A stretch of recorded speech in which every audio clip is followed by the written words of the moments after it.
YouTube ప్రేక్షకులకు నమస్కారం. దయచేసి ఒక బిగ్ బ్రేకింగ్ న్యూస్, ఒక విశ్వసనీయ సమాచారం అయితే సర్క్యులేట్ అవుతా ఉంది. ఈ యొక్క 3 రోజులలో కేటీఆర్కు నోటీసులు ఇచ్చి అరెస్ట్ చేసే అవకాశాలు అయితే క్లియర్గా కనబడతా ఉన్నాయి. ఎందుకంటే ఈ యొక్క ఫోన్ ట్యాపింగ్ కేసులో కేసీఆర్ కుటుంబం పూర్తిగా ఈ ఫోన్ ట్యాపింగ్ కేసులో కేసీఆర్ కుటుంబం అలాగే కొంతమంది ఇదే సామాజిక వర్గానికి చెందిన మాజీ మంత్రులు కూడా వాళ్ళ హస్తం ఉన్నట్టు ఇదైతే సమాచారం అయితే బయటకు వచ్చింది.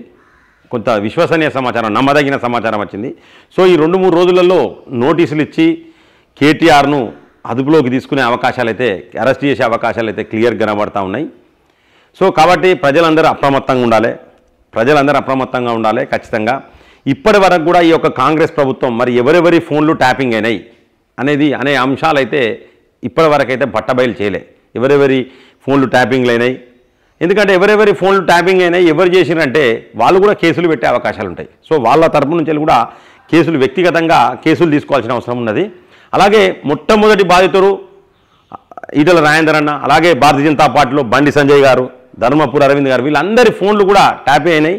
అలాగే ఎర్రబెల్లి ప్రదీప్ రావుది కూడా ట్యాప్ చేసినట్టు కూడా సమాచారం అవుతున్నది.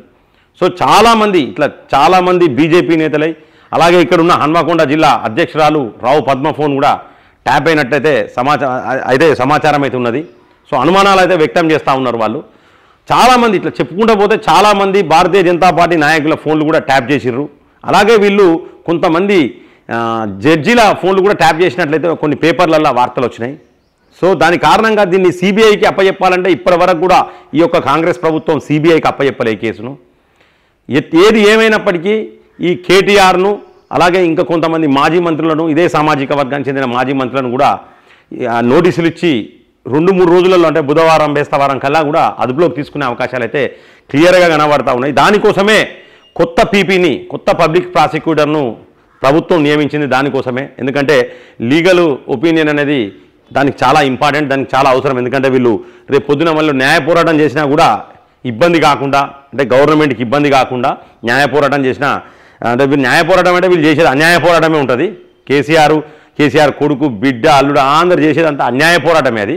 సో వాళ్ళు చేసే అన్యాయ పోరాటంతో ప్రభుత్వానికి ఏమి ఇబ్బంది కాకుండా కొత్త పీపీని కూడా నియమించుకున్నట్లయితే మనకైతే వార్త అయితే వచ్చింది. సో మొత్తానికైతే ఎట్టకేలకైతే కేసీఆర్ ఫ్యామిలీని లోపడేయడం కోసమే ఈ యొక్క ఫోన్ ట్యాపింగ్ కేసులో మొట్టమొదటిగా నోటీసులు ఎవరికి ఇవ్వాలని చెప్పేసి కూడా ప్రభుత్వం ఆలోచనలో పడ్డది.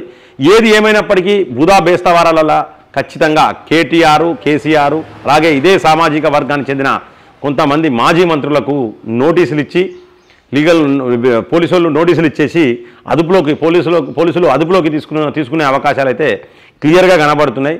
దయచేసి ఈ యొక్క వీడియో నచ్చినట్లయితే మీరు లైక్ చేయండి, కామెంట్ చేయండి, అలాగే 10 మందికి షేర్ చేయండి, సబ్స్క్రైబ్ చేయండి. వాళ్ళందరూ కూడా ఈ ఛానల్ని సబ్స్క్రైబ్ చేయండి. Thank you so much.